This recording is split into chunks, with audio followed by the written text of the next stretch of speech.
My mother was a photographer, and when I was just a 6 or 7 year old child, um, I used to see her at the lightbox at home because she spent quite a lot of time at home for various reasons.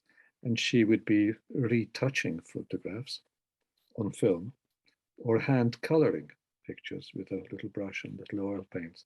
So I've grown up with that. Um, I don't think that is such a sort of strong conscious point of reference, but I know it's there. And of course, she took photographs of us, and some of those photographs are in the photographer at 16, my memoir about her. Um, and I myself, as you say, I went to art school and did 5 years at art school. I was a painter, I wasn't a photographer, but I was always fascinated by photographs. And there are many reasons for that, and they have been very creative for me. So really from the first book onwards, from 1979, I was referring to photographs at times and film. There was one book called Blind Field, which is 1994, I think, I can't remember, um, in which the main aspect there was to do with the power of photographs. The very term blind field is defined by Roland Barthes in his book about photography, which is Camera Lucid, a wonderful book.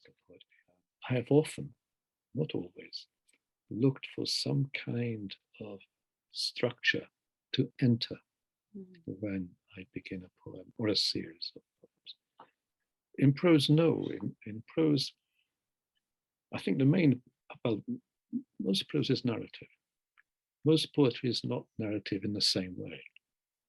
As I've often said to people, nobody reads a poem to find out what happens in the last line. Yeah?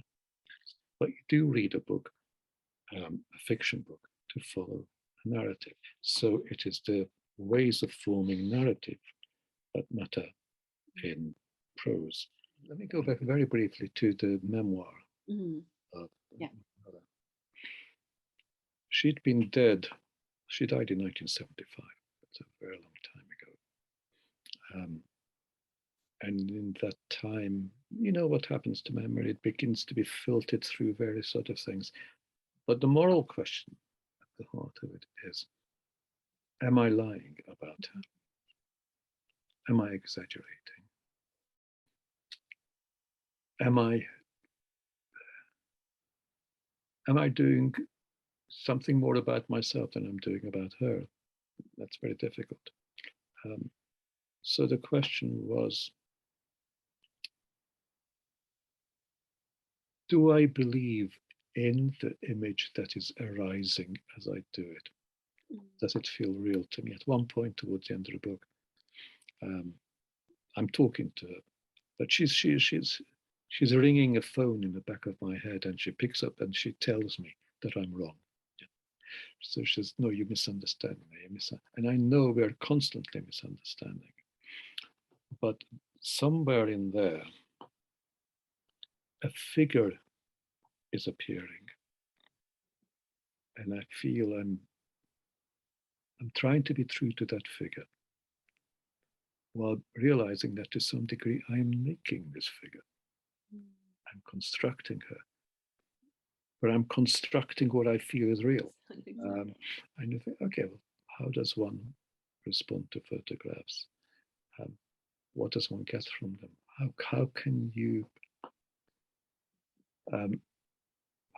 make the feeling and knowledge that is in the photographs into the right sort of material to make it writable? I think that's probably the biggest question.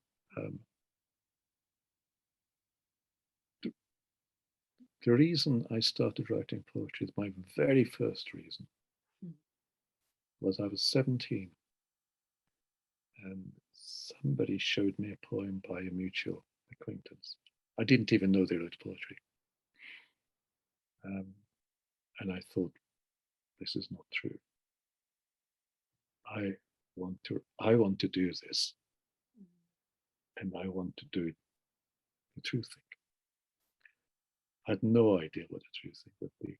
what it would entail or anything. It was just a hunch.